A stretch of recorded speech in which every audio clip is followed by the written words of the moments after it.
So இந்த வாரம் மாயா பூர்ணிமாலாம் சேர்ந்து விஜித்ராவை டார்கெட் பண்றாங்க போலயே. அந்த மாதிரி தான் முதல் ப்ரோமோ இருக்கு. அது மட்டும் இல்லாம லைவ்லயும் ஒரு தரமான சம்பவம் நடந்திருக்கு. அது எல்லாத்தையும் அப்படியே ஒண்ணா கலந்து கட்டி ஒரே வீடியோல பாத்திரலாம். பட் வீடியோக்குள்ள போறதுக்கு முன்னாடி வீடியோ பார்க்க வந்த எல்லாரும் மறக்காம லைக் பண்றீங்க.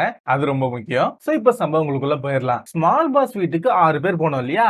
அத நீங்களே எல்லாரும் ஒண்ணா உட்காந்து கலந்து பேசி சொல்லுங்க அப்படிங்கிற மாதிரி பிக் பாஸ் வீட்ல இருக்கவங்க கிட்ட சொல்லிட்டாங்க போல. இல்ல இவங்களே கலந்து பேசி சொல்றாங்க அப்படின்னு நினைக்கிறேன். ஒரு 6 பேர் செலக்ட் ஆயிட்டாங்க. தினேஷ், விஜய், அர்ச்சனா, மாயா, பூர்ணிமா, நிக்சன் இவங்க 6 பேர் செலக்ட் ஆயிருக்காங்க. இதுல காமெடி என்ன தெரியுமா? மாயா பூர்ணிமா 2 பேரும் ஒன்னா இருக்கிறது விஜித்ராக்கு பிடிக்கல. மாயா பூர்ணிமா 2 பேர்த்த ஒன்னா போடாதீங்க, இவங்க 2 பேர் போனாங்க அப்படின்னா நம்மள மதிக்கவே மாட்டாங்க அப்படிங்கிற மாதிரி இந்த அம்மா கரெக்டா சொல்ல மாயாக்கு கோவம் வந்துருச்சு. எப்ப பார்த்தாலும் என்ன மாயா பூர்ணிமானே சொல்லிட்டு இருக்கீங்க, நாங்க 2 பேரும் ஒன்னா இருக்கிறது உங்களுக்கு ஏதாவது ப்ராப்ளம் ஆச்சா, உங்களுக்கு ஏதாவது ஃபேஸ் பண்ணீங்களா அப்படிங்கிற மாதிரி விஜித்ராவே கத்த ஆரம்பிச்சிட்டாங்கன்னா பாத்துக்காங்களேன். விஜித்ராவும் லேஸ் பட்ட ஆள்லாம் கிடையாது. டக்குன்னு எந்திரிச்சு இவங்க 2 பேர்த்த ஒன்னா போட முடியாது, இவங்க 2 பேரும் ஒன்னா இருந்தாங்க அப்படின்னா இவங்க 2 பேர் பேசிக்கிட்டு அவங்க ஒரு உலகத்துல இருப்பாங்களே தவிர மத்த யாரையும் கண்டுக்க மாட்டாங்க. சோ இவங்க 2 பேரும் ஒன்னாவே இருக்க கூடாது அப்படிங்கிற மாதிரி இவங்க ஒரு ஸ்டாண்ட்ல நிக்கிறாங்க. இந்த பஞ்சாயத்து ப்ரோமோல காமிக்கும் போது கொஞ்சம் பெருசா தெரியுது. பட் லைவ்ல பாக்கும்போது இது கொஞ்சம் கம்மியா தான் இருக்கும் அப்படின்னு தோணுது. ஆனா இதனால பின்னாடி விஜித்ராக்கு நிறைய பிரச்சனைகள் வரதுக்கு வாய்ப்பு இருக்கு. ஏன்னா மாயா சும்மா ஒரு ஆள்லாம் கிடையாது. விஜித்ராவை இந்த வாரம் வச்சு செய்யறதுக்கு நிறைய வாய்ப்புகள் இருக்கு. சோ இந்த பஞ்சாயத்தெல்லாம் முடிஞ்சதுக்கு அப்புறம் பூர்ணிமா மேக்கப் ரூம்ல மாயா கிட்ட சொல்றாங்க, இதுக்கு மேல நம்ம பேசாம தனியா தான் இருக்கணும் போல அப்படின்னு சொல்ல மாயா உடனே ஆமாங்க பேசவே தேவையில்லைங்க, விலகி ஓடுங்க அப்படிங்கிற மாதிரி கலாச்சு விட்டாங்க.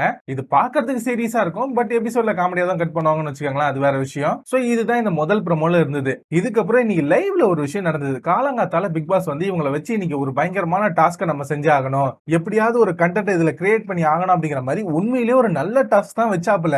ஆனா அது இந்த ஹவுஸ் மேட்ஸ் எல்லாம் சேர்ந்து குழப்பினாங்க பாத்தீங்களா, வேற லெவல். இந்த ஒரு ஆளை டைட்டில் வினரா என்னால நினைச்சு கூட பார்க்க முடியாது. அது யார் அப்படிங்கறத ஒருத்தரா லைனா வந்து சொல்லுங்க அப்படின்னு சொல்ல ஆரம்பிக்கும் போதே மணி சொல்லிட்டாப்ல, இது வந்து ஒரு டாஸ்கா பார்க்கலாம், சண்டெல்லாம் தேவையில்ல அப்படிங்கிற மாதிரி அவரு சொல்லிட்டாரு. அர்ச்சனாவும் இதே முடிவுல தான் இருந்தாங்க. நிக்சனும் அதே தான் சொன்னாப்ல. சோ இந்த மாதிரி பேச்சு எல்லாத்தையும் முன்னாடி பேசிட்டு போனா எப்படி சண்டை வரும், கண்டென்ட் வரும். பிக் பாஸ் இதுலயே டோட்டல் ஆஃப். சோ எல்லாரும் உட்காந்து சொல்றாங்க எனக்கு இவங்க ஆனா பிடிக்கல அவங்க ஆனா பிடிக்கல அப்படின்ட்டு. முதல்ல வந்த உடனே நிக்சன் சொல்றாப்ல, எனக்கு வந்து விஜித்ரா அம்மா இந்த கேம்ல டைட்டில் வின்னர் ஆனா பிடிக்காது, ஏன்னா இதுக்கு மேல கேம் வந்து ரொம்ப அதிகமா போகும், அவங்களால விளையாட முடியாது, சோ அதனால அவங்க ஆக தேவையில்ல அப்படிங்கிற மாதிரி இவரு சொல்லிட்டாப்ல.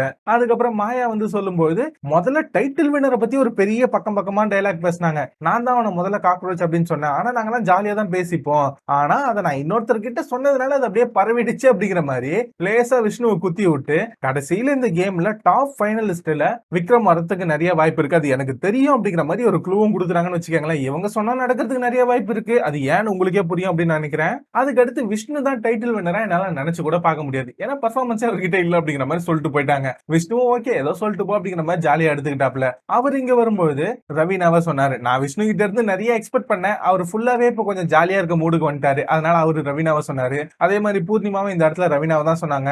சோ எல்லாருமே இந்த மாதிரி தான், நான் இவங்கள சொல்றேன் அவங்கள சொல்றேன் அப்படிங்கிற மாதிரி சொல்லிட்டு வந்து அப்படியே அமைதியா உட்காந்துட்டாங்க. அர்ச்சனா வந்து விக்ரம சொன்னாங்க, விக்ரம் வந்து அர்ச்சனாவை சொன்னாரு. இதுல எல்லாம் எதுவுமே இன்ட்ரெஸ்டிங்கா இல்ல.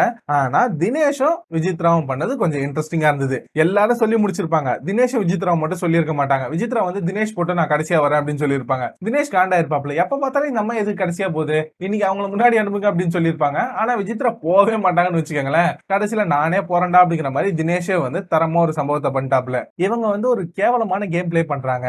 இந்த வீட்ல இவங்க இத்தனை நாள் இருந்தது மத்தவங்களோட சகிப்புத்தன்மை தான் காரணம். அவங்க கூட அப்படியே நைஸா இருந்துகிட்டு நாமினேஷனுக்கே வராம அம்மா அப்படிங்கிற ஒரு ஃபீலை கிரியேட் பண்ணி இவங்க ஈஸியா எஸ்கேப் ஆயிட்டே இருக்காங்க. அதனால இவங்க இந்த வாரம் தாண்டதே என்னால ஏத்துக்க முடியல, டைட்டில் வின்னர் ஆகிறதெல்லாம் என்னால கனவுல கூட நினைச்சு பார்க்க முடியாது அப்படிங்கிற மாதிரி விஜித்ராவை இந்த இடத்துல மொக்க பண்ணிட்டு இவரு போய் உட்காந்துட்டாப்ல. அடுத்து விஜித்ரா வந்தாங்க. ஆக்சுவலா இந்த டாஸ்க்ல இவங்க எல்லாம் பட்டுன்னு சொன்ன மாதிரி இவங்களும் சொல்லிட்டு போயிருக்கலாம். ஆனா இவங்களும் ஒரு அரை பக்கத்துக்கு டைலாக் பேசினாங்க. என்ன பொறுத்த அளவுக்கு இந்த கேம் அப்படின்னா டாஸ்க் விளையாடுறது மட்டும் கிடையாது, பெர்ஃபார்ம் பண்றது மட்டும் கிடையாது, ஒருத்தனை எலிமினேட் பண்ணி ஜெயிக்கிறது மட்டும் கிடையாது, பர்சனாலிட்டியா நம்ம யார் அப்படிங்கறத வெளில காமிக்கணும் அப்படிங்கிற மாதிரி ஒரு அரை பக்கத்துக்கு டைலாக் பேசி கடைசியா தினேஷ் தான் டைட்டில் வின் பண்றதை என்னால ஏத்துக்க முடியாது. ஒருவேளை அவர் வந்து இந்த கேம்ல அவரை மாத்திக்கிட்டு எல்லாரும் கூட நல்லா பழகி ஜெயிச்சார் அப்படின்னா சந்தோஷப்படுற ஆள் நான் தான் அப்படிங்கிற மாதிரி இவங்க ஒரு டைலாக முடிச்சுட்டு போய் உட்காந்துட்டாங்க.